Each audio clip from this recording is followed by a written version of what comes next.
You realize your project may impact stakeholders from several different groups, both inside and outside your organization.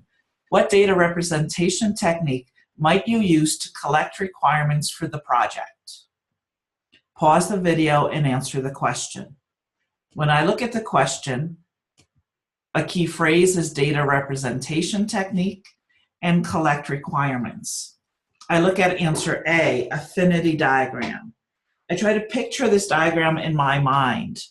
It's a diagram where I use it to group similar ideas together. It certainly is a data representation technique that I could use to collect requirements. I think A is a good answer.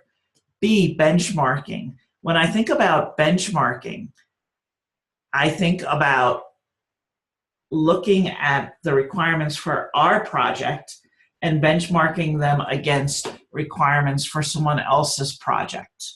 I certainly could use benchmarking to collect requirements, but I don't think of it as a data representation technique.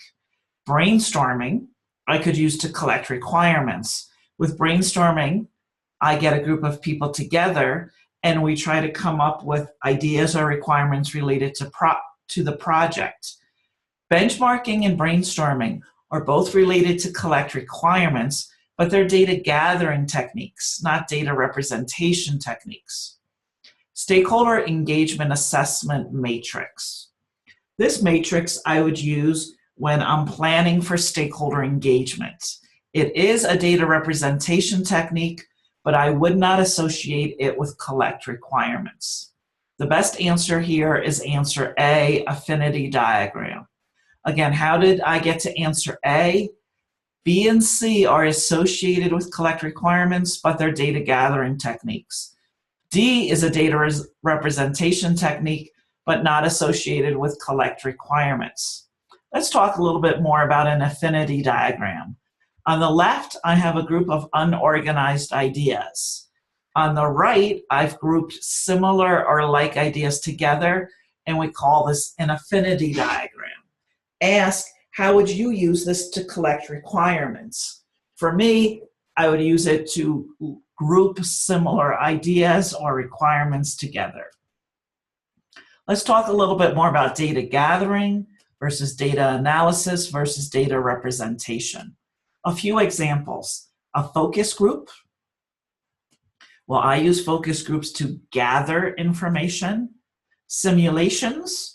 I associate simulations with cost and schedule. I use simulations to analyze data. Scatter diagrams. I use these diagrams to represent data. How would I study some of these ideas? When I think about tools and techniques, I use index cards. On the back of the index card, I put a definition. Here's an example. Used to group similar ideas together, and I ask myself, do I know what tool and technique I'm discussing? I think this is affinity diagrams. I turn the card over, and I see, could I associate the definition with the tool and technique?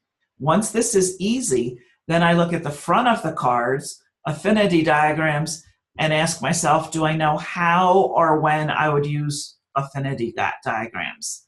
This is Aileen. I hope you liked this video. I have over 100 more videos. In most of my videos, though, I review 10 to 15 questions, not just one. Visit me at www.aileenellis.com and look for my PMP self-study program. Thanks for sharing today.